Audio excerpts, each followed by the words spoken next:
welcome once again to Gene Ho. Gene, you're intriguing me on various levels, especially photography. I'm a real fan. But listen, I think you've gone astray because you're not doing so much with the Trump man at the moment.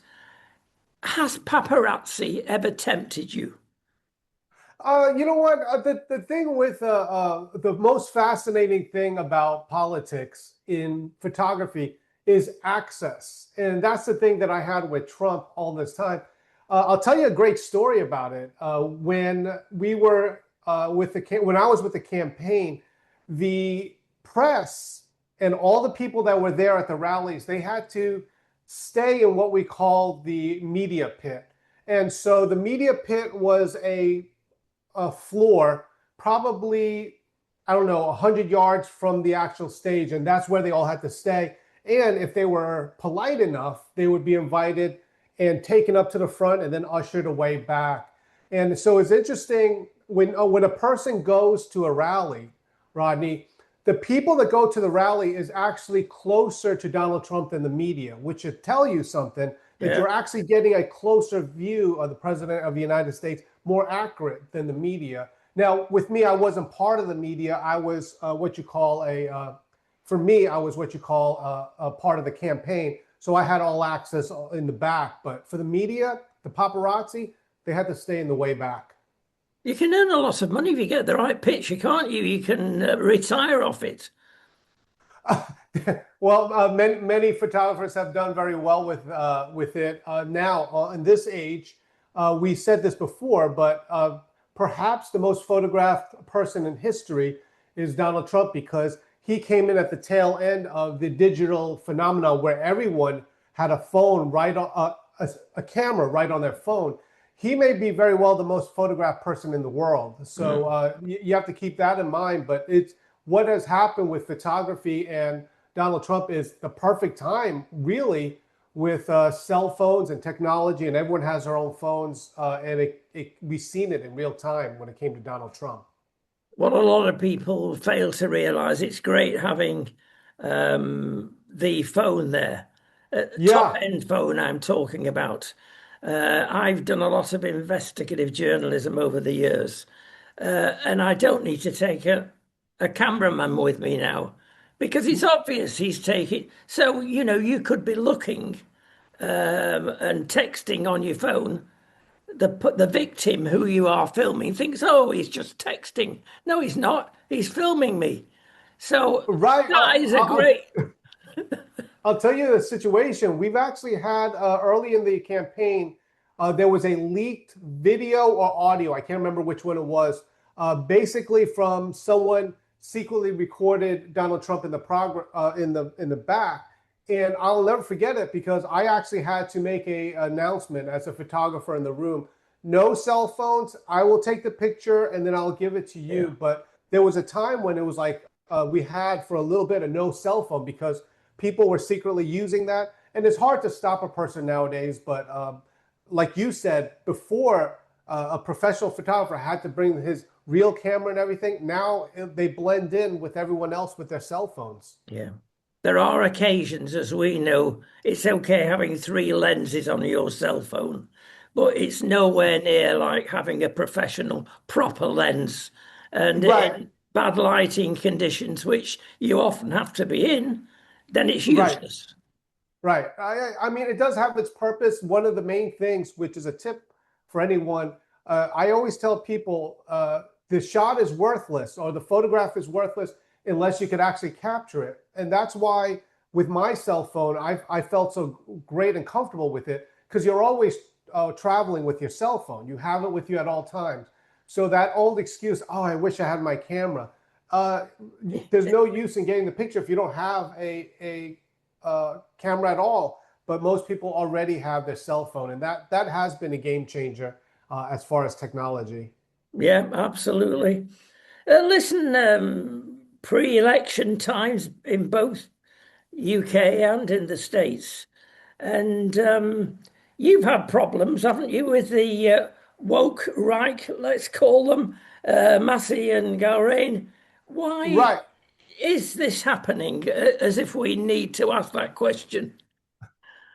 Well, I think the problem with American politics right now is you have a faction of the right that claims to be a faction of the right, but even worse, they claim not only to be a faction of the right, which you would imagine would be welcome, but the problem is many of these have posed themselves as an ally to Donald Trump, as MAGA. And I think that's where the problem comes. There's really, it's always been there. We have in our country what we call the libertarians, which a lot of these woke right are. They're really libertarians in the vein of Ron Paul, in the vein of Rand Paul. They're really libertarians.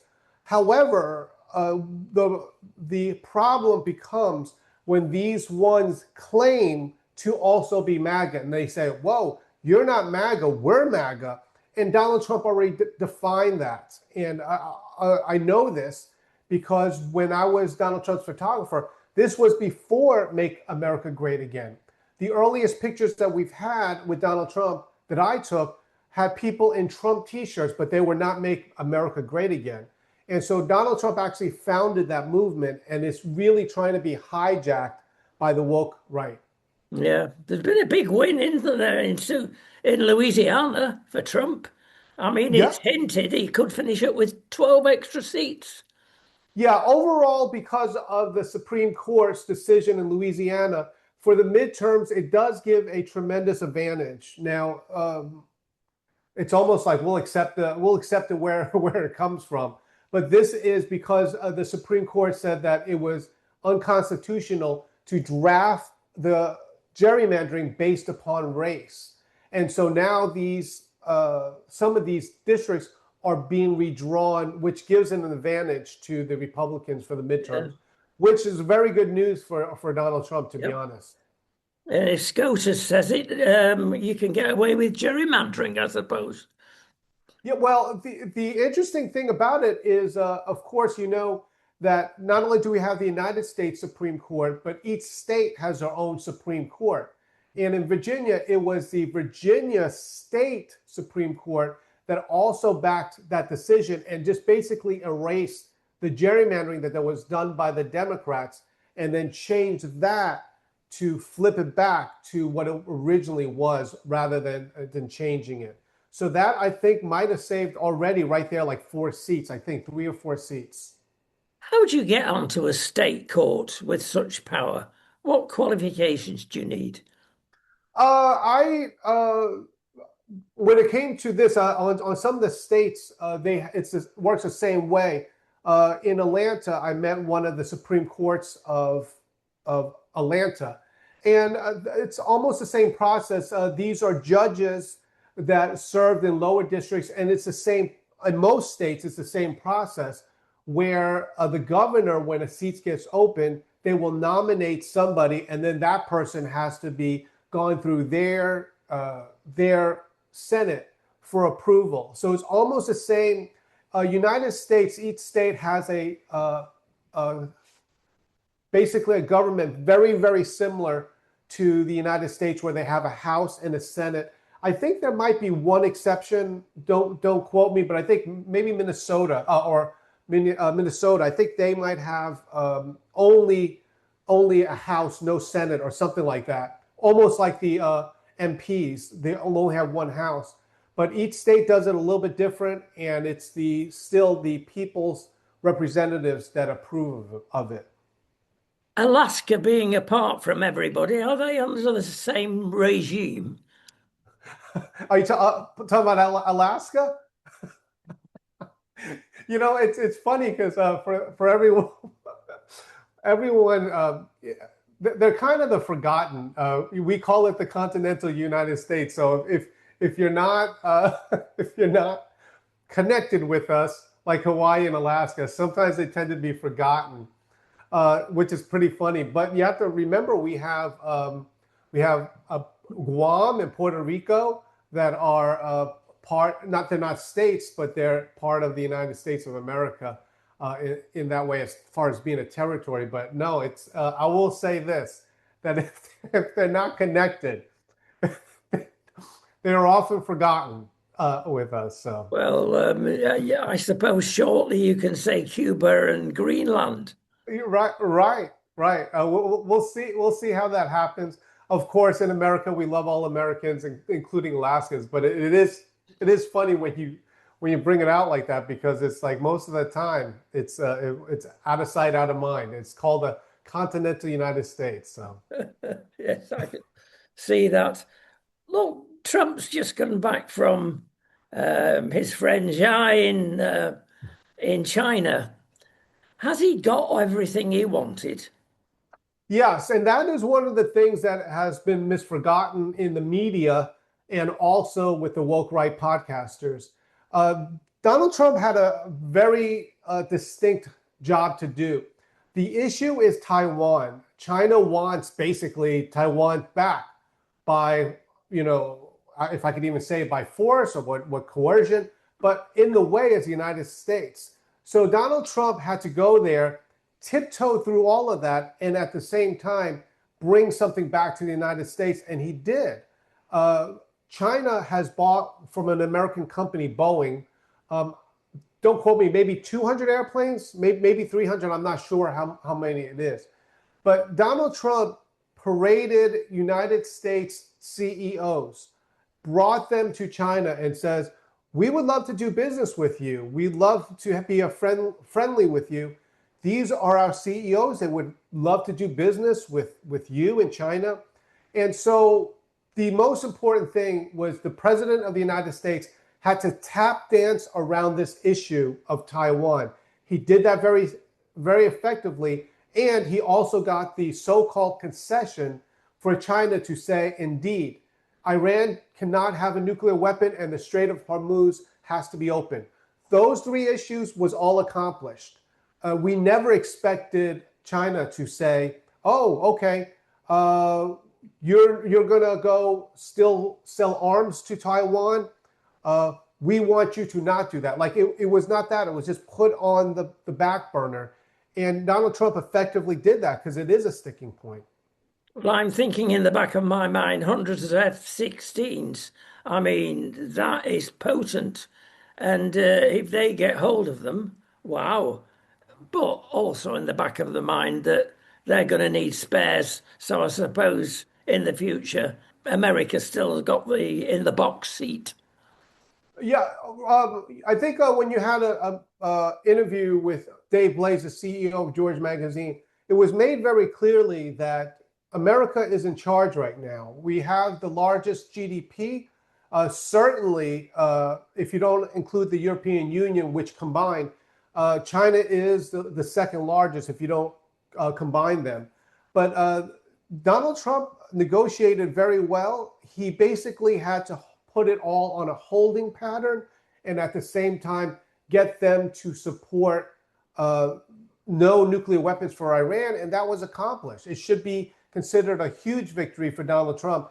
I'm just still shocked that it's not bigger news of what he accomplished during this time. Again, we both know why it's not big news. And what do you do? Okay, you've got the regional press. They will print the truth quite a lot of the time. But do you lose heart with press like the New York Times? The New York Times have written stories about me, about George Magazine. They have requested interviews with us before. The New York Times went to our last live event. They asked for press credentials. We said no, and I believe they instead, which they were able to do, I believe they bought a ticket and wrote about our event. The thing is, Rodney, with your platform and our platform, we are not peddling crazy conspiracy theories, but at the same time, we're peddling accurate news that is accurately sourced, and we tell things like it is. If Donald Trump went to China, and did very well, we will tell that. If he didn't do well, we would also tell that. You can watch our dispatch. There are times when even our personally preferred candidate might not be doing as well. We'll write about that. But that's the difference between what we're doing. Yes, we have biases. I have personal biases, but we do our best to present the information out there for people to read and to be sourced by it. It's really what it should have been, journalism. Yeah, talking about personal biases in the UK, we've had the Great March on Saturday, and Okay. about 100,000 people attended that, and they were complaining about the lack of free speech in the United Kingdom and the behaviour of Sir Keir Starmer, who must be the worst Prime Minister we've ever had. And I think the PM shot himself in the foot. He has stopped 11 people getting visas to come over and speak at the Prime meeting at the end of the march. Some were American, and several were actually MEPs in Europe.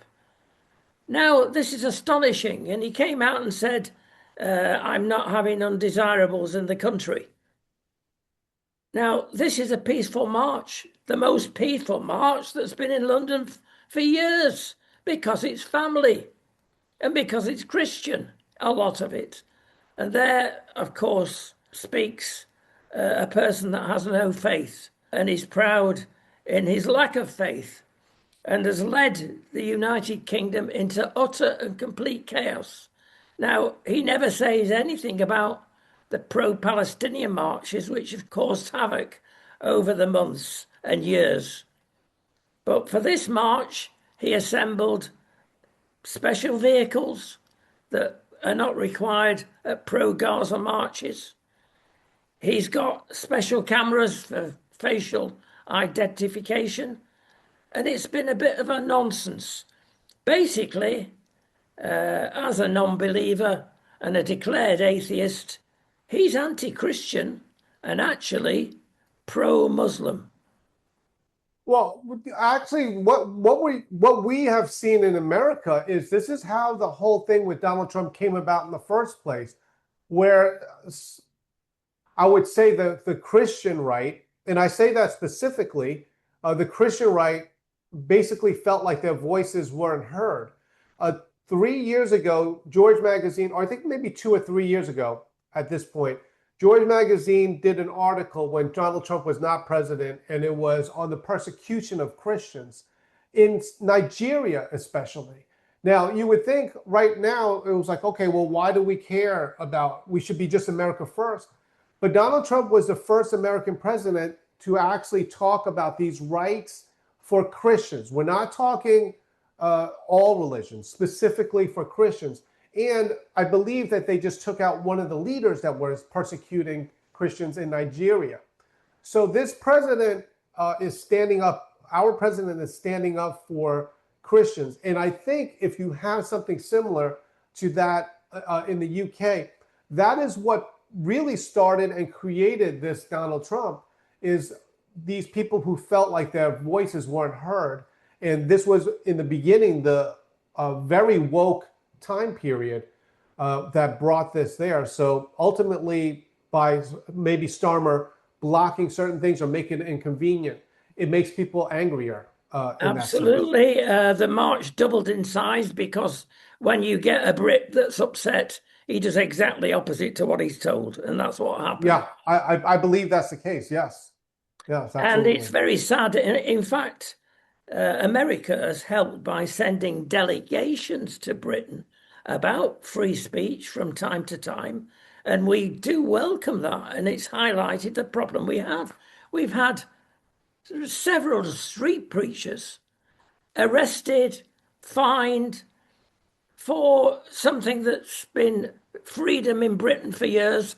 Hyde Park Corner is famous, of course, for everybody expressing their view. No longer. As a Christian, you've got to be very careful. You've got to look round and say, am I within 300 yards of a clinic for abortion? You can't pray. You can't close your eyes. You're arrested. Now, this is Great Britain. Magna Carta, 1215, everything. Like I said, I think the spark of it, quite frankly, started in America. I'm sure there was back then, but this is what the Trump phenomenon was created. And I remember it. I was back there. I saw the people, and they still love Donald Trump because they feel like they have been given a voice with Donald Trump, and he's transformed America. So we'll see how it filters down to the rest of the world. We talked about this, but Duterte's in Philippines and Bolsonaro, these are people that were very. I won't defend everything they did, but they were very pro-populist with this movement, and they were silenced. I know there's other circumstances involved with that, but they were silenced, and so we'll see how it filters down to the rest of the world here. Yes, great. More of it. Bring it on. Thanks so much. It's been a joy. And get back to work. We've Yes, overstayed our time absolutely. with you. And I want to thank your audience. I know our audience on our side, georgemagazine.com, loves what you're doing. And they actually like this sort of content as we've been really trying to expand our readership to understand what's going on in different parts of the world, because that is where the so-called battlefield is today. So our readership thanks you, and we really thank your readership. Just go to georgemagazine.com. Thanks, Gene. See you Thank very you. shortly. You got it.